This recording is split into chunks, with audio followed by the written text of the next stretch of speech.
Mary Aono, and I'm the Medical Director of Terrewode Women's Community Hospital. We have different types of fistulas, and we are seeing a change in the trend. We have the obstetric fistulas, which are usually due to neglected obstructed labor, mostly in the younger population. Someone gets into labor and they take a very long time before an intervention comes. So those ones, we are seeing the trend is now going a bit lower. And what is increasing now is what we call the iatrogenic fistulas. And those are iatrogenic are the ones which are caused due to medical procedures mostly. You know, we have a cesarean section being done and then the bladder is accidentally cut and the patient starts leaking urine. Not because they went to hospital early, but these are the ones we are seeing are actually increasing. So the trend is changing also because previously when this facility had just started, most of the patients that we're seeing are those that had suffered with obstetric fistula for very long years, some for maybe 10, 15, you know.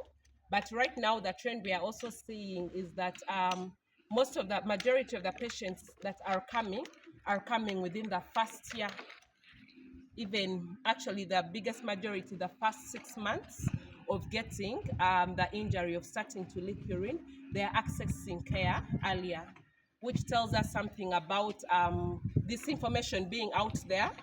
And that is good because the earlier they come, the less the amount of time they spend suffering from this debilitating condition. So, how many average? So per day might be a bit hard to answer, but for this facility, we have an annual treatment target of 500 patients, annual, that's in the year. And these are divided amongst the conditions that we treat, but more than a third, most of the times, more than a third, or at least a third of them are obstetric fistulas. We also deal also with the perineal tears that we talked about, and many of them also are in some of the classifications. You would classify the fourth degree tears where there is one connection between the birth canal and the rectum. Those are also in some classifications counted as fistulas because a fistula is really an abnormal communication between two surfaces, two epithelial surfaces. So those are also another portion of the ones we manage. But basically a third of all the patients, a third of that number of the 500 patients are fistulas, obstetric fistulas. So currently we get our patients from all over Uganda. That's why even when we're on the ward, you see we had to speak a bit of every language. And but the facility being here, many of our patients are from the Greater Teso region. We have a number also from Lango. We have a number from the Sebei region and also from Karamoja, which is good because they are actually able to access care. But then all over the country, it is scattered. Busia, that is the part of East, I think. Yes, but even we get as far as beyond, you know, Kampala, Mubende, Mbarara, you know, all those different areas. We actually do get patients from that far. So fistula is it's a condition that affects the entire family. Yeah, sometimes it occurs during the first childbirth, but many times even we've had people who it's the fifth, sixth, seventh pregnancy where this condition is happening. We already know that women are the backbones of families, and in our society in Uganda, we find that even much of the work is left for the women. So when the mother is down, and one, it affects minus the other effects that fistula has on the mother, because the quality of life definitely changes. The quality of life, it comes with a lot of psychosocial and emotional torture when someone is leaking urine all the time.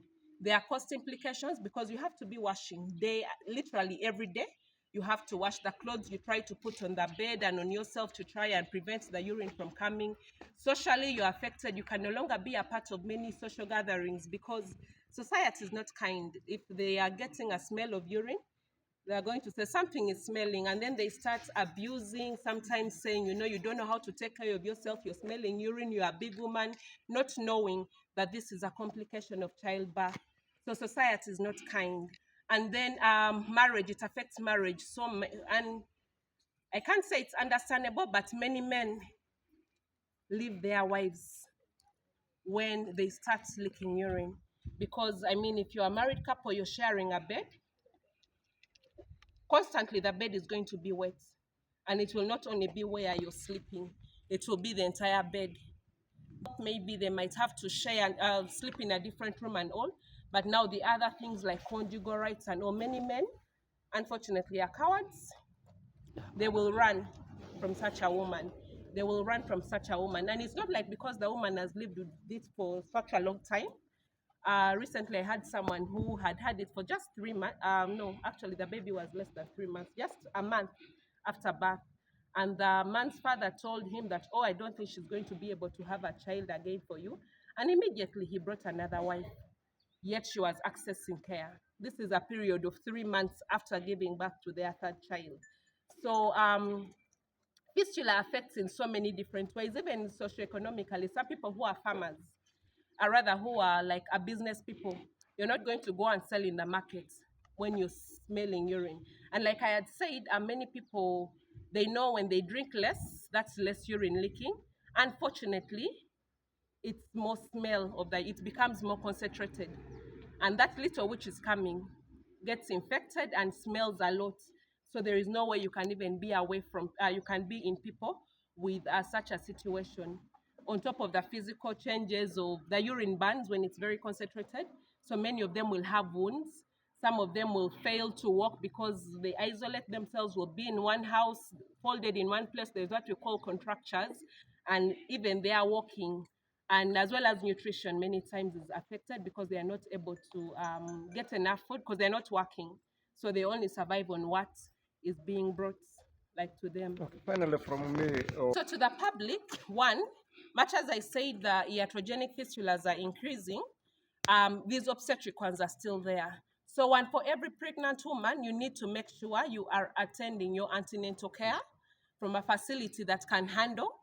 And that is one. Then to make sure you give birth from a hospital or a medical facility, a health center, where you're able to be attended to early before some of these complications like fistula can occur.